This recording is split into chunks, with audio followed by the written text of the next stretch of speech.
भारत माता की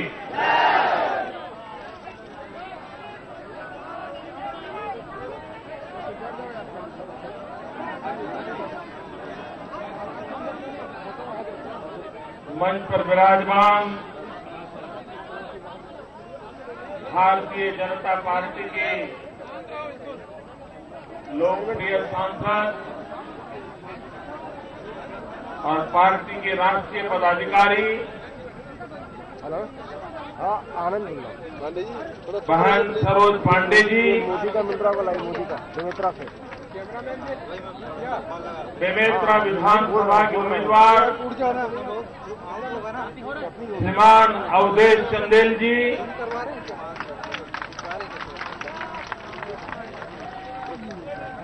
साझा के उम्मीदवार आगे कर दो ना, हम सबके साझा मित्र लालचंद बाफना जी, नवागढ़ के उम्मीदवार हम सबके परखे हुए श्रीमान दयालदास बघेल जी, मंच पर विराजमान भारतीय जनता पार्टी के सभी वरिष्ठ नेतागण और विशाल संख्या में पधारे हुए बेमेतरा के नागरिक भाइयों और बहनों, मैं छत्तीसगढ़ में बहुत बार आया हूं।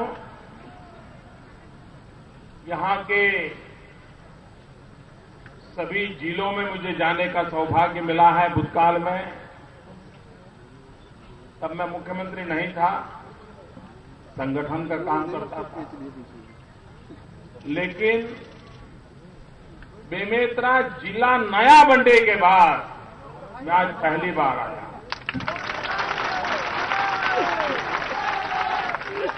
ये नया जिले का निर्माण के लिए मैं डॉक्टर रमन सिंह जी का, यहां के हमारे पार्टी के नेतृत्व का बहुत बहुत अभिनंदन करता हूं कि उन्होंने विकास के लिए ये अत्यंत महत्वपूर्ण कदम उठाया है और इसके कारण इस जिले के विकास पर विशेष ध्यान दे पाएंगे और जिलों के साथ विकास की तेज गति में वो अपना स्थान बनाएगा। और इसलिए मैं आप सबको भी बहुत बहुत शुभकामनाएं देता हूं। छत्तीसगढ़ के पहले चरण के चुनाव में मुझे छत्तीसगढ़ आने का सौभाग्य मिला था। आज मैं दूसरे चरण के क्षेत्रों के लिए आया। पहले चरण का मतदान जहां हुआ, वहां माओवादियों ने ललकार किया था, मतदान करने वालों को मौत के घाट उतारने की धमकियां दी थी। अपना काम होंगे तो बस। भाइयों बहनों, पूरे विश्व में लोकतंत्र में विश्वास करने वाले लोगों ने छत्तीसगढ़ के ये पहले चरण के मतदान को बड़े गौरव के साथ, बड़े गौरव के साथ देखने की आवश्यकता है। मेरा आदिवासी भाई माओवाद के धमकियां, बम, बंदूक और पिस्तौल की राजनीति, इसके बावजूद भी लोकतंत्र में अपार श्रद्धा रखते हुए 75% करीब मतदान करके लोकतंत्र की ताकत का परिचय दिलाया है। मैं उन सभी मेरे आदिवासी भाइयों बहनों को, उस क्षेत्र में वे सभी भाई मतदाता भाइयों बहनों को मैं अंतःकरणपूर्वक अभिनंदन करना चाहता हूं, उनको बधाई देना चाहता हूं। भाइयों बहनों, पहले चरण के मतदान में सुरक्षा बल के कुछ जवानों को माओवादियों ने मौत के घाट उतार दिया। पोलिंग पार्टी के कुछ सदस्यों को मार दिया। कुछ लोग आज भी अस्पताल में घायल हैं। ये माओवादियों ने हमला बोल करके जिन्हें मौत के घाट उतारा है, वे न सिर्फ सुरक्षा बल है, लेकिन वे लोकतंत्र के रक्षक हैं। उन्होंने लोकतंत्र की रक्षा के लिए, मेरे और आपके अधिकारों की रक्षा के लिए अपने आप को बलि चढ़ाया है। मैं उन शहीदों को नमन करता हूं, आदरपूर्वक अंजलि देता हूं, जिन्होंने लोकतंत्र की रक्षा के लिए अपने आप को बलि चढ़ाया है। मैं भारत के इलेक्शन कमीशन से आज अनुरोध करना चाहता हूं, क्या कुछ काम हमारा इलेक्शन कमीशन कर सकता है क्या? जैसे उनकी वेबसाइट पर एक विशेष प्रकार का चैप्टर शुरू किया जाए और जिसमें लोकतंत्र को आबाद रखने के लिए चुनाव प्रक्रिया को सुचारू रूप से संपन्न कराने के लिए जो बलिदान दे रहे हैं, उनका पूरा ब्यौरा वेबसाइट पर रख करके उन शहीदों का हमेशा स्मरण हो, देश और दुनिया उसको देखें, उसका प्रबंध करना चाहिए। दूसरा मेरा इलेक्शन कमीशन से आग्रह है कि हर वर्ष 24 या 25 जनवरी को भारत का चुनाव आयोग एक बहुत अच्छा काम करता है। चुनावी प्रक्रियाओं को अच्छे ढंग से चलाने वाले लोगों का सम्मान होता है। मतदाता दिवस के रूप में बड़े गौरव के साथ इसको मनाया जाता है। इलेक्शन कमीशन ने एक अच्छी शुभ शुरुआत की है। मैं आज उनसे प्रार्थना करना चाहता हूं कि आप ये जो अवसर का महात्म्य देखते हुए उसे मनाते हैं, क्या आने वाले दिनों में साल भर में लोकतंत्र के लिए, चुनाव प्रक्रिया के लिए जो जो शहीद हुए हैं, उस दिन उनके परिवारजनों को बुला करके ये लोकतंत्र रक्षकों का मरणोत्तर सम्मान करने का प्रारंभ करना चाहिए। उनको विशेष अवार्ड देना चाहिए ताकि देश में जितना महत्व मत देना है, जितना महत्व चुनाव जीतना है, उससे भी ज्यादा महत्व लोकतंत्र की रक्षा के लिए अपने जी जान की बाजी लगाना है, ड्यूटी पर रह करके काम करना, ये उससे भी बड़ा काम है। और इसलिए प्रथम चरण के मतदान के बाद जब आज पहली बार आया हूं, तो मैं इस पूरी प्रक्रिया को करने वाले सभी का गौरव करता हूं, उनका अभिनंदन करता हूं और फिर एक बार शहीदों को प्रणाम करता हूं। भाइयों बहनों,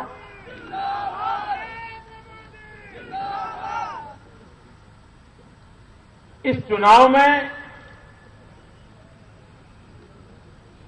कांग्रेस पार्टी बहुत बुरी तरह आपके साथ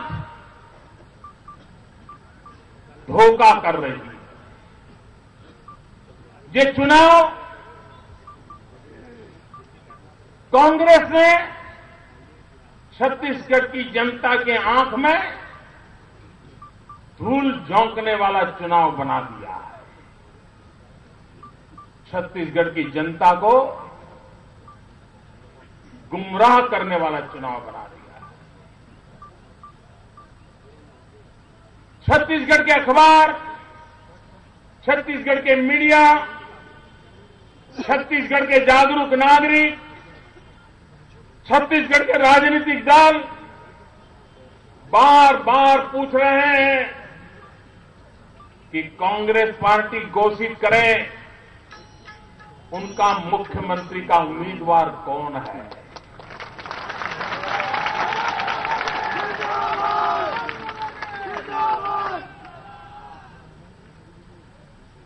मैं हैरान हूं,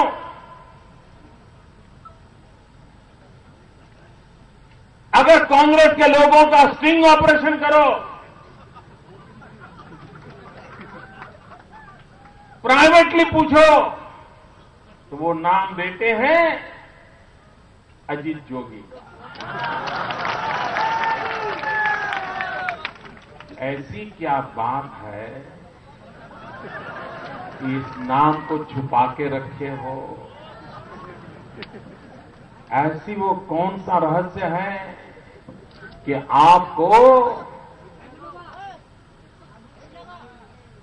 उस नाम को घोषित करने से चुनाव हारने का डर क्यों लग रहा है? वो कौन सी पाप की कथाएं हैं आप बताने के लिए तैयार नहीं है। ये पिछले दरवाजे से घुसने का खेल क्यों खेला जा रहा है? लोकतंत्र खुली किताब होता है। हमारी पार्टी ने कहा कि डॉक्टर रमन सिंह जी नेतृत्व करेंगे। हमारी पार्टी ने कहा ये हमारे उम्मीदवार होंगे। बहने, आप जवाब देंगे? जरा जोर से जवाब देंगे। ढीला ढीला बोलोगे तो बात चलेगा नहीं। ऐसी आवाज निकालो कि धान की कटाई का काम चल रहा है, खेत में काम कर रहा है मेरा किसान भी। जोरों से करना चाहिए। अच्छा हो तो भी करना चाहिए, बुरा हो तो भी करना चाहिए, पापी हो तो भी करना चाहिए, सच सच लोगों को बताना चाहिए। घबरा रहे हैं आप, कितना ही नाम छुपाइए, लेकिन आपका कच्चा चिट्ठा छत्तीसगढ़ के एक एक बच्चे के पास है। और इसलिए ये धोखाधड़ी का मामला छत्तीसगढ़ी को काम नहीं आएगा, ये समझ के चलिए। एक तरफ के सम्मान का विषय है मित्रों, भाइयों बहनों। आजकल दिल्ली से काफी लोग आपके हाथ पे, मैडम आई थी, शहजादे आए थे, और मैं हैरान हूं भैया, क्या आप भीख का कटोरा लेके खड़े हैं क्या? जरा जवाब दीजिए मुझे, क्या आप भीख का कटोरा खड़ा लेकर के खड़े हैं क्या? ये दिल्ली वाले आकर के भीख की बातें करते हैं, आपको मंजूर है क्या? यह आपका अपमान है कि नहीं है? मैं पूछना चाहता हूं दिल्ली के सैनिकों को, ये कौन सी भाषा बोल रहे हो? और मैं शाहजादे को पूछना चाहता हूं, ये पैसे दिए पैसे दिए पैसे दिए कह रहे हो, मैं जरा जानना चाहता हूं, ये मामा के घर से लाए थे क्या? ना मामा के घर से ला करके दिया है क्या? ये हिंदुस्तान की जनता का, छत्तीसगढ़ की जनता का आप अपमान कर रहे हो। आप मालिक नहीं हो। यह आपके दिमाग में जो अहंकार भरा पड़ा है, आप ये देश इस अहंकार को कभी स्वीकार करने वाला नहीं। भाइयों बहनों, मैं एक सवाल पूछना चाहता हूं। आप मुझे बताइए, हिंदुस्तान पर राज अभी कौन कर रहा है? जरा जोर से बोलिए। हिंदुस्तान में सरकार किसकी है ना? उनकी सरकार है ना? ये देश चलाने की जिम्मेवारी उनकी है। ये देश का भला करने की जिम्मेवारी उनकी है ना? पक्का?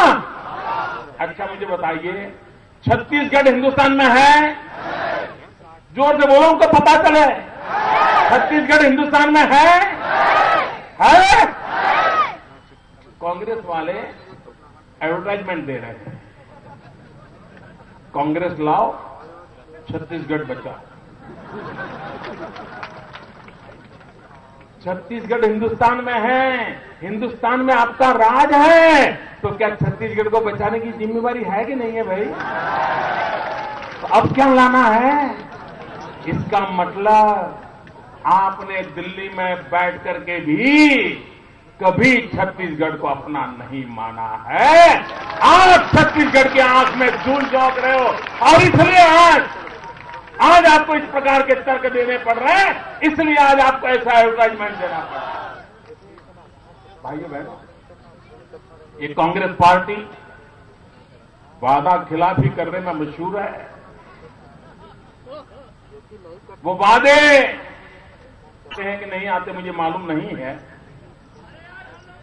अगर आते हैं तो जरा एक सवाल उनको पूछिए। पूछोगे? ये कांग्रेस के लोग वोट मांगने आए तो उनको एक सवाल पूछोगे? उनको इतना पूछो, अभी कह रहे हम ये देंगे, हम वो देंगे, हम दिखना देंगे, हम फलाना देंगे। उनको पूछो, हिंदुस्तान में कांग्रेस की सरकारें कहां कहां पर है? महाराष्ट्र में है, आंध्र में है, राजस्थान में है, दिल्ली में है ना? क्या वहां वो चावल मुफ्त में देते हैं क्या? जरा बताओ ना, देते हैं क्या? पहले वहां तो शुरू करो भाई, वहां की जनता ने तो तुम्हें सरकार देना ही नहीं। यहां झूठे वादे क्यों करते हो भाई? ये हमें मूर्ख क्यों बना रहे हो? पूछोगे उनको? अरे जहां तुम्हारे जनता ने सरकार बना के दी है, तुम्हें वहां राजगद्दी दी है, पहले उनका तो कुछ करो, बाद में हमें दिए दिखाओ। नहीं करते। वो कहते हैं हम 24 घंटे बिजली देंगे, कहते हैं ना, वादे करते हैं ना। अरे मेरे से बात करो प्यारे, बातें करते हैं ऐसी, ये झूठी बातें करते हैं। मैं पूछना चाहता हूं, कांग्रेस की हिंदुस्तान में जितनी सरकारें हैं, एक सरकार है क्या मैडम जी बैठी हैं, जहां शहजादे बैठे हैं? अरे आपके घर में भी 24 घंटे बिजली आती है क्या? किसी कांग्रेसी राज्य में 24 घंटे बिजली आती है क्या? ये पूछोगे? भारतीय जनता पार्टी की गुजरात में सरकार है, वहां गांव में हर घर में 24 घंटे बिजली देते, 24 घंटे बिजली देते। अगर आप में कोई दम हो मैडम, आप बीमार हैं, तो आपके बेटे को काम दो, जरा करके दिखाएं।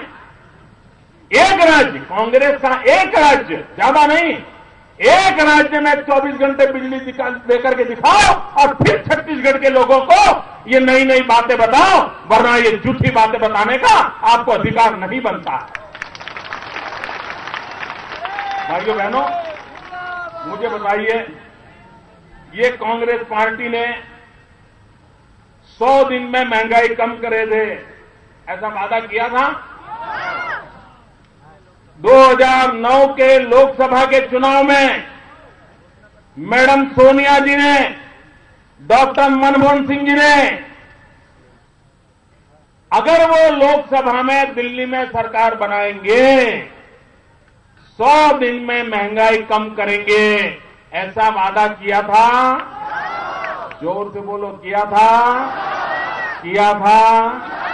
महंगाई घटी? महंगाई रुकी? महंगाई बढ़ी? ये वादा खिलाफी है। ये उन्होंने झूठा वादा दिया था। अरे मैडम सोनिया जी, अरे गरीब के घर में चूल्हा नहीं जल रहा है, आपने गरीब की थाली से रोटी छीन ली है। आपने वादा किया था 100 दिन में महंगाई कम करेंगे। आप लगातार यहां चुनाव भाषण करने आ रहे हो, डॉक्टर रमन सिंह को गाली सुना के जा रहे हो, लेकिन अपने काम का हिसाब नहीं दे रहे हो। हिंदुस्तान की जनता आपसे हिसाब मांगती है। महंगाई का क्यों कारण है? क्या कारण है महंगाई बढ़ती चली जा रही है? आपके वादे का क्या हुआ? हम जवाब मांगते हैं आपसे। इतना ही नहीं भाई, ये गरीब की मजाक उड़ाते हैं, मजाक, मखौल उड़ाते हैं। जिस प्लानिंग कमीशन के चेयरमैन हमारे देश के प्रधानमंत्री डॉक्टर मनमोहन सिंह जी है, भारत सरकार, मैडम सोनिया जी आपकी सरकार, वो ये कहती है कि अगर गांव में आप 26 रुपये रोज की कमाते हो तो आप गरीब नहीं हो। यानी आपके घर में 5 लोग रहते हैं और रोज के अगर घर में आमदनी 26 रुपया है तो ये मैडम सोनिया जी की सरकार कहती है आप गरीब नहीं हैं, आप अमीर हो गए। ये आप मानते हो भाई? ना मानते हो? मुझे बताओ भाई, 26 रुपये में कितना प्याज आएगा? ये मुझे बताओ, 26 रुपये में कितना प्याज आएगा? 26 रुपये में मुश्किल से 300 ग्राम प्याज आएगा। 300 ग्राम। आप मुझे बताइए, जिसके घर में 300 ग्राम प्याज खरीदने की ताकत है, वो हमारी मैडम सोनिया जी के लिए अमीर है, अमीर। ये गरीब के पेट पर लात मारने वाले लोग, ये गरीब के घर गांव पर नमक छिड़कने वाले लोग, ये लोगों को गरीब गरीब गरीब कह करके वोट बटोरने वाले लोग, भाइयों बहनों, उनके लिए गरीब इंसान नहीं है। उनके लिए गरीब ये सिर्फ एक वोट का टुकड़ा है। सिर्फ वोट के लिए वो गरीब को याद करते हैं, वरना इस देश में गरीबों का ये हाल ना होता। भाइयों बहनों, छत्तीसगढ़ बहुत तेज गति से आगे बढ़ रहा है और मैं नहीं कह रहा हूं, कांग्रेस सरकार के वरिष्ठ नेता बोल चुके हैं, छत्तीसगढ़ की तारीफ कर चुके हैं, राष्ट्रपति कर चुके हैं, प्रधानमंत्री कर चुके हैं, वित्त मंत्री कर चुके हैं, हर एक ने अपने अपने तरीके से की है। और आज मैडम सोनिया जी आप छत्तीसगढ़ की आलोचना कर रही हो, मतदाताओं को भ्रमित कर रही हो। अरे कम से कम मैडम सोनिया जी थोड़ा होमवर्क करके तो आइए, थोड़ा होमवर्क तो करिए, आइए। आपकी सरकार के लोगों ने छत्तीसगढ़ के लिए क्या कहा है? आपके प्रधानमंत्री ने छत्तीसगढ़ को कितने बड़े बड़े अवार्ड दिए हैं? आपकी दिल्ली की सरकार ने छत्तीसगढ़ का कहां कहां सम्मान किया है? जरा पढ़ करके तो आइए और उसके बाद कुछ बोलिए। भाइयों बहनों, आज छत्तीसगढ़ एक महत्वपूर्ण कालखंड से गुजर रहा है, उसका बहुत महत्व है। आप देखिए, डॉक्टर रमन सिंह जी ने बहुत ही विपरीत परिस्थितियों में छत्तीसगढ़ को आगे बढ़ाया है। एक तरफ माओवाद, नक्सलवाद,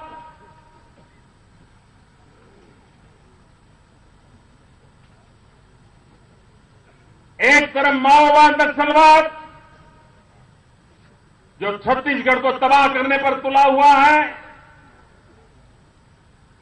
और दिल्ली में बैठी हुई सरकार माओवाद नक्सलवाद के खिलाफ लड़ने का उसमें हौसला नहीं है, हिम्मत नहीं है।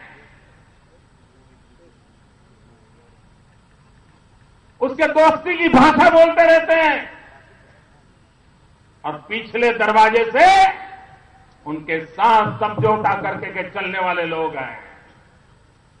भाइयों बहनों, रमन सिंह उसके खिलाफ पहाड़ की तरह खड़े हैं, ताकत के साथ। छत्तीसगढ़ के निर्दोष लोगों को बचाने के लिए जो भी संसाधन उनके पास है, उसको लेकर के वो लड़ाई लड़ रहे हैं। दिल्ली की कोई मदद के बिना वो लड़ रहे हैं।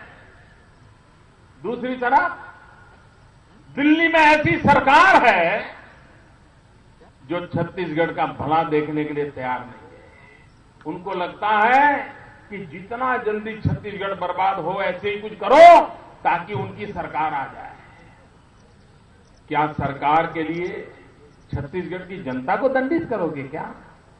क्या छत्तीसगढ़ की जनता भारतीय जनता पार्टी को बार बार जिताती है इसलिए यहां के विकास के अंदर रोड़े अटकाओगे?